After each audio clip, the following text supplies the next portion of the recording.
خاوتي وداد صباح عليكم bonjour tout le monde زلفلة ونال وسام بكم يا جماعة الخير. J'espère que vous allez bien, j'espère que vous entamez comme il se doit et dans les meilleures conditions possibles cette nouvelle journée du mois du Ramadan 2023 qui tire vers sa fin. Nous sommes dans les 2-3 derniers jours du mois du Ramadan.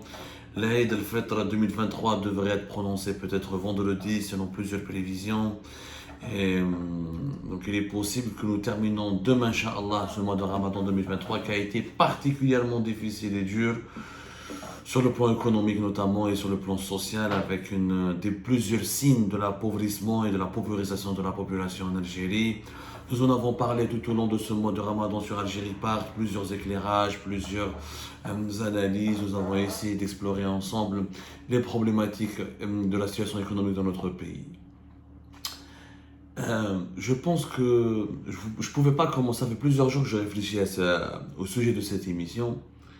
Vous savez, l'Aïd est synonyme de retrouvailles, de convivialité, de réconciliation, de pardon mutuel, de bonté, de joie collective, de joie commune, de bonheur, de compréhension, de tolérance.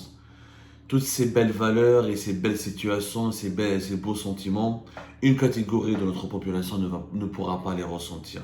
Je dirais peut-être même deux catégories.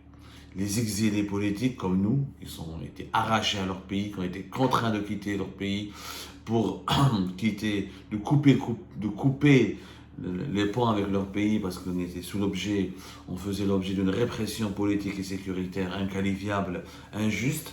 Donc les réfugiés, les exilés politiques algériens à l'étranger, mais surtout les détenus politiques en Algérie. Donc personne ne parle.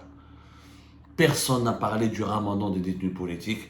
Personne n'a parlé de l'Aïd sinistre des détenus politiques. Le ramadan a été sinistre, l'Aïd a été sinistre. Je parle de ces femmes et de ces hommes qui ont laissé derrière eux des familles brisées, des enfants éplorés, des familles en deuil même s'ils ne sont pas morts, c'est quasiment une mort. C'est une mort déguisée la prison en Algérie, notamment lorsqu'on ne la mérite pas, notamment lorsqu'on n'a rien fait.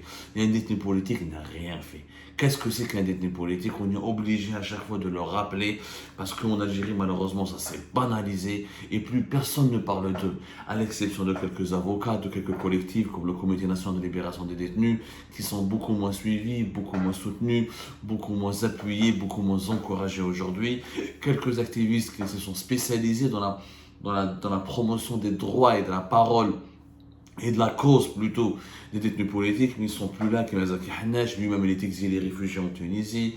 Des avocats eux-mêmes, des avocats de ces détenus politiques sont exposés à des dangers. Certains sont eux-mêmes devenus des détenus, ont été placés en détention, d'autres ont été harcelés, ont été réduits au silence. C'est devenu une tragédie algérienne qui se déroule dans le silence complice de l'ensemble de la population des autorités du pays. Une grande partie des Algériens et des Algériens maintenant traitent avec indifférence cette question. Mais qu'est-ce que en Algérie qui ne connaît pas un voisin, un cousin, un ami lointain ou là une connaissance qui ne s'est pas retrouvé en prison et qui ne se retrouve pas encore en prison en raison de l'expression de son opinion politique. Un détenu politique, je le rappelle, c'est quelqu'un qui a été emprisonné pour des délits d'opinion. Il n'a pas tué, il n'a pas volé, il n'a rien fait, il s'est juste exprimé, il a exprimé une opinion sur les réseaux sociaux, dans les rues, ou là, sur Internet, globalement, par un article de presse, par une publication sur Facebook, ou là sur Twitter, par une vidéo sur YouTube, ou là sur Instagram, ou là sur Twitter, ou là sur TikTok. Il s'est retrouvé en prison parce qu'il a donné une opinion divergente, jugée hostile au pouvoir en place ou aux dirigeants en place. C'est leur seul tort. Aujourd'hui, Ejmaa, nous recensons la dernière liste officielle qui a été dressée fin février 2023.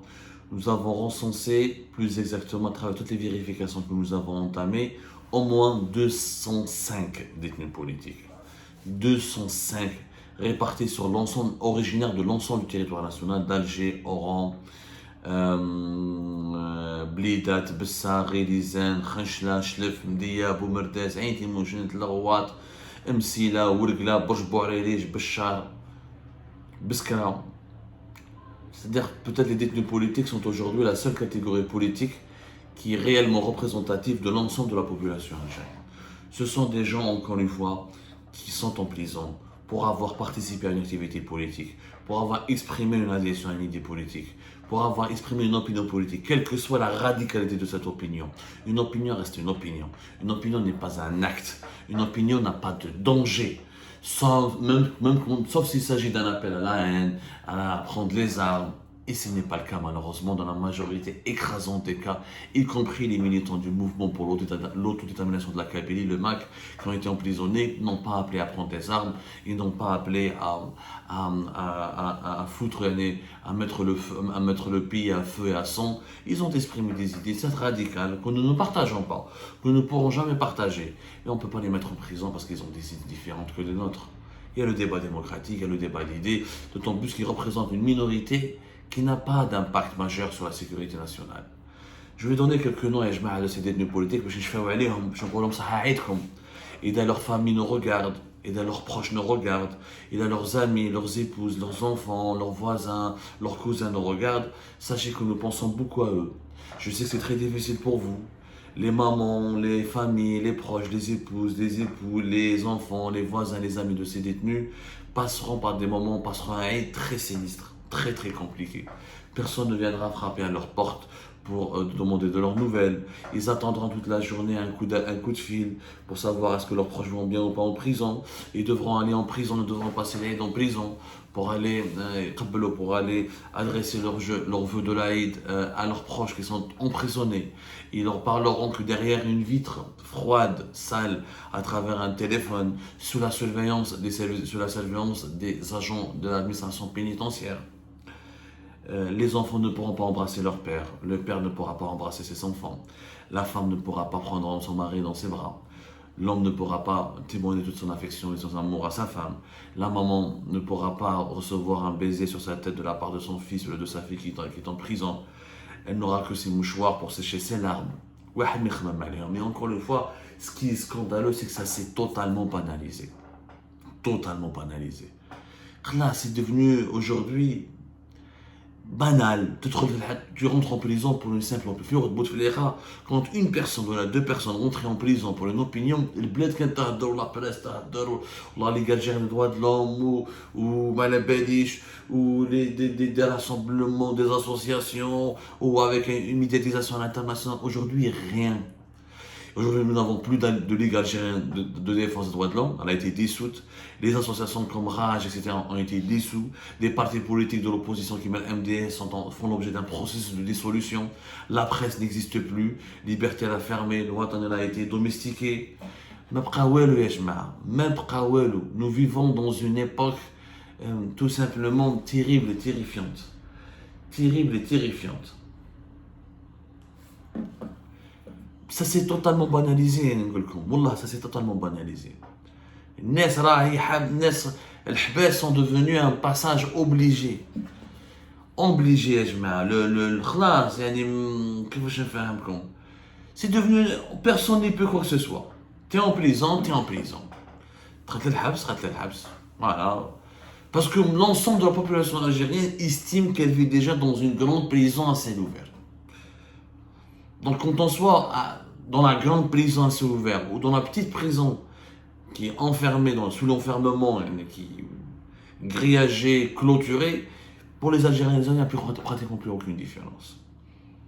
Sinon, il n'y a plus de presse libre. Les sites internet indépendants ou là, opposants les médias électroniques indépendants ou là, opposants sont censurés, sont interdits de s'exprimer. Des journalistes condamnés à mort, beaucoup de journalistes font partie eux-mêmes des détenus d'opinion. Il n'y a plus d'association, il n'y a plus d'espace d'expression libre. Même les partis de l'opposition,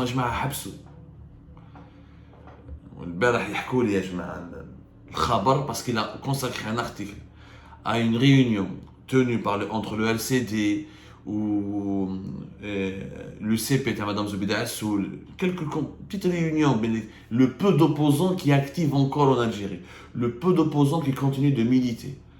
Suite à cet article, on a la publicité. On l'a puni 3 jours sans publicité, il risque de ne pas reprendre.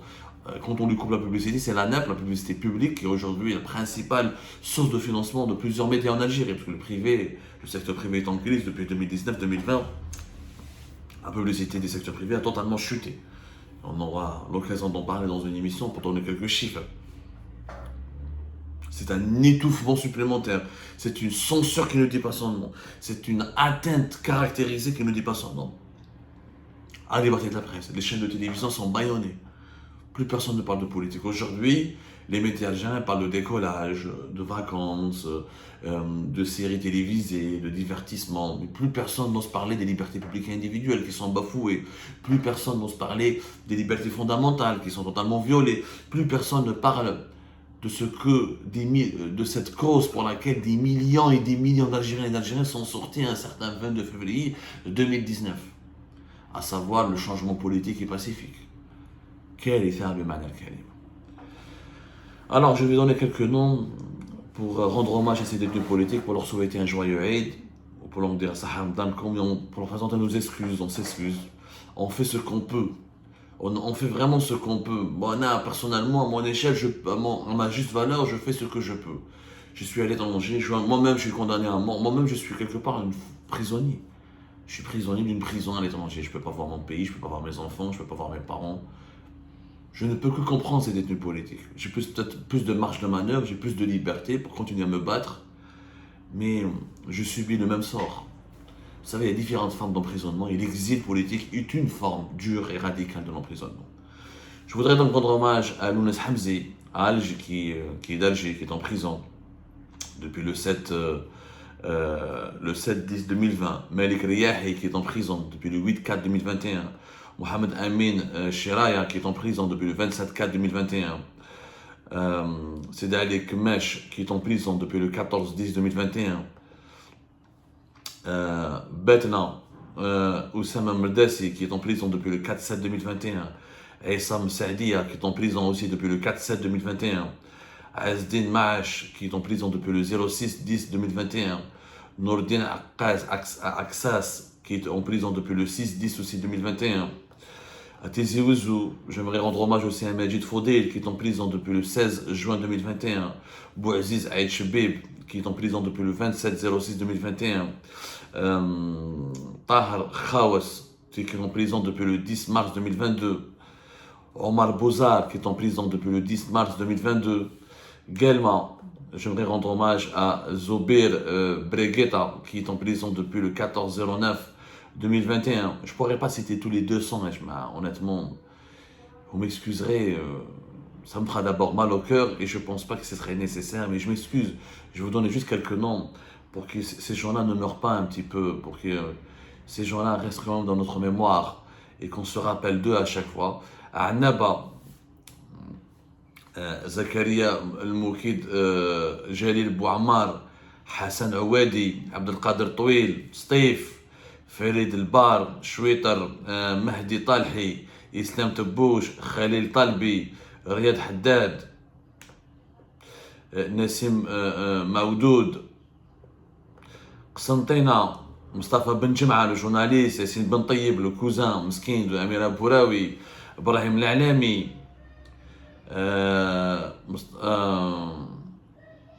واش نقول لكم منتهى حابس في بجاية نبيل موساوي عباس بوعاز معوش مناد اسماعيل مندس توس بليدة إبراهيم سرغين عبد الكريم الغزلاني يونس تيفورا etc. La liste elle est longue, la liste elle est longue de ces détenus d'opinion qui sont encore en prison. Certains ont fait plusieurs fois la prison, certains font des allers-retours incessants et permanents entre leur maison et la prison depuis 2019-2020. Ces gens-là, nous ne devons pas les oublier, ils passeront à être sinistres, ils incarnent un petit peu si vous voulez, le visage de notre mauvaise conscience. Parce que nous avons été impuissants de les aider, parce que nous avons été impuissants de mener le changement politique dans notre pays. Nous avons été impuissants de faire une unité, de garantir, ou de construire une unité nationale pour essayer de changer ce régime totalitaire, pour essayer de lui imposer le diktat de respecter les libertés individuelles et publiques. Ces gens-là sont en prison parce que nous avons échoué tout court. Ils incarneront toujours notre mauvaise conscience et notre impuissance. Je sais que c'est très douloureux pour nous de se rappeler de leur existence parce que ça nous rappelle malheureusement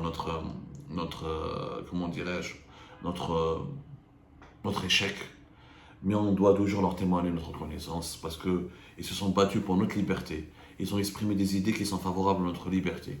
Et un jour, lorsqu'ils sortiront de prison, j'espère qu'ils retrouveront une Algérie nouvelle, réelle, qui pourra les accepter tels qu'ils sont et qui pourra composer avec eux pour construire l'avenir. C'est comme ça, Arabe, t'es retêté.